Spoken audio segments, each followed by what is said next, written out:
Hello, my name is Ani. I'm really grateful for Zabine to put this together and inviting me. I'm at Hellenic Studies at Princeton University. Today I'm going to talk about Armenia and its relationship with Iran. Armenia is a country in Caucasus, and throughout time, the peace and friendship between Iranian and Armenian was very beneficial for Armenians. So I'm going to give you a survey, a quick survey from Akhmedi times to modern Iran. So this is the same inscription, the Naqsh Rostam that Turaj was talking about. And on it you will see a trilingual manifestation of languages: Elamite, Akkadian, Babylonian, and Old Persian. Elamite is a lost language that was deciphered thanks to this inscription known as Rosetta Stone of Persia. This is the very first time in history that the word Armenia is mentioned. Here, Dariush is saying that Dadishi Nama Armenia Mana Bandaka, a servant of mine, Adam Farisham Armenia, my son to Armenia. Moving forward, covering another monument that Turaj mentioned, the Cube of Zoroaster, Armenia will be mentioned again. This is 900 later. This is during the reign of Sasanians. Sasanians were contemporary with Romans, and they will fall after the conquest of Arabs. Here, Shapur I is telling that his son Hormuz will be the crown prince and reign over Armenia. Armenia, this is the look from the cliff towards the Kabe Zartosht. Armenia, during this period, will go through a couple of big changes. One of them will be its division between Greater Armenia, which will be reigned under the Sasanian, and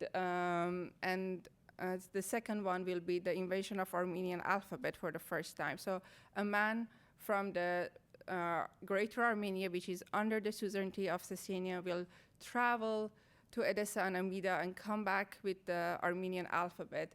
It will start translating the Gospels, and the main thing that it will do is to connect the ecclesiastical ranks together with writing.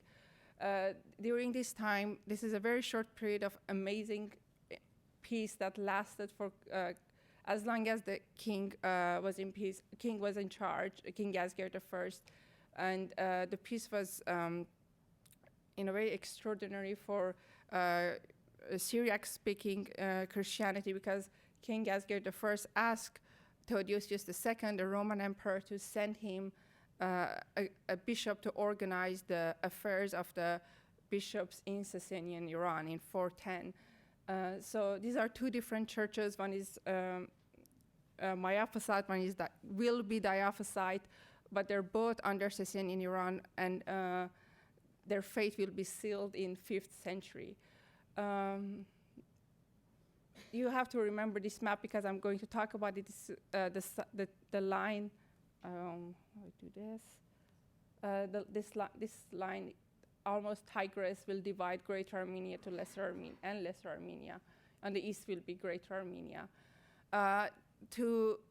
Lesser Armenia is a good point of reference because it will be reigned by Romans who were very extremely centralized, and they will remove Armenian cods and Armenian local nobles from the Lesser Armenia and force their Christology on them and assimilate them into Byzantium. So within a couple of decades, you will not see the continuation of Armenian families.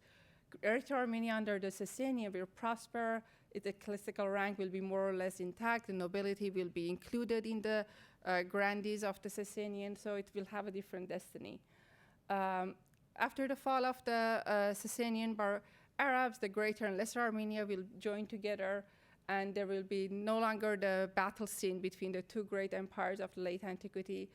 By the time of Abbasid, the second caliphate after the Umayyad, the Church of the Armenian, Church of the East, which began at the 5th century with the Peace of Yazgerd, will solidify its creedal and legal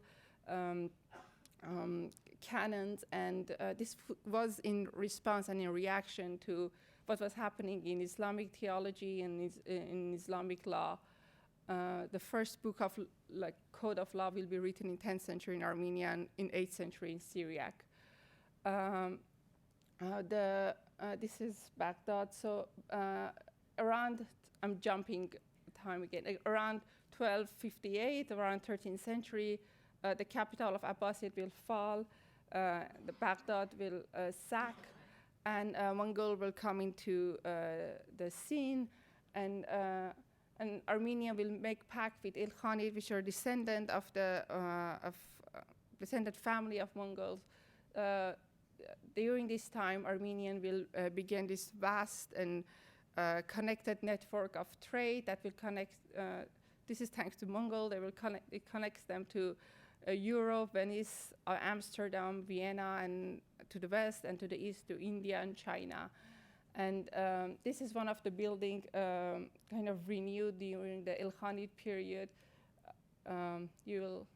This is where it is. The location is this Stephanos monk, and then Theodosius, and then Saint Thaddeus and Zorzor.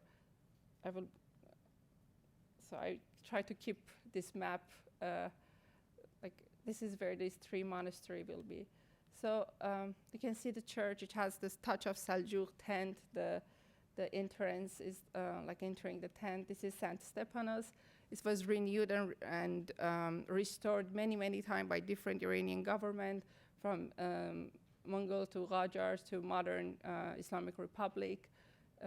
This is the writing we were talking about. This is Gare Kelisa, which was restored thanks to Iran forcing it to be recognized as a cultural heritage site by UNESCO. And this is its site at night. 3 days during the year at summer, there will be people camping around the church. It's a site of pilgrimage and Thaddeus. And then this is the type of manuscript that will be produced around this region in Old Julfa.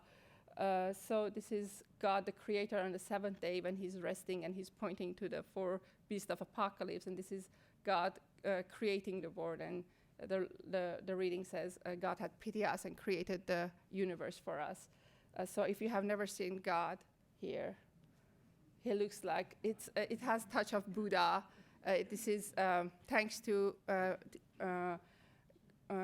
artifact that people will, the merchant will bring from China and India back, and Armenia were inspired by this, by the art of the from China and India, I said.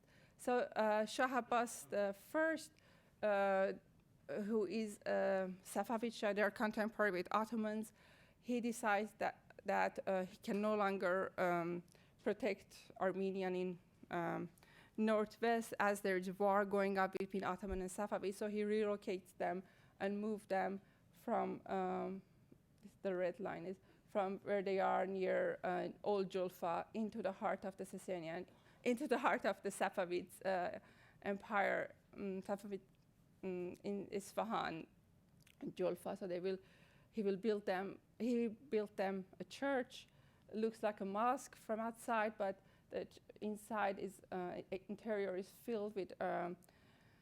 If you see this, it looks like European printing culture. Books were book and printing were big deal back then. It was the style of the European church, Armenian church, and Safavid Islamic monuments. And this will be the type of gospel that will be produced in New Julfa. This is the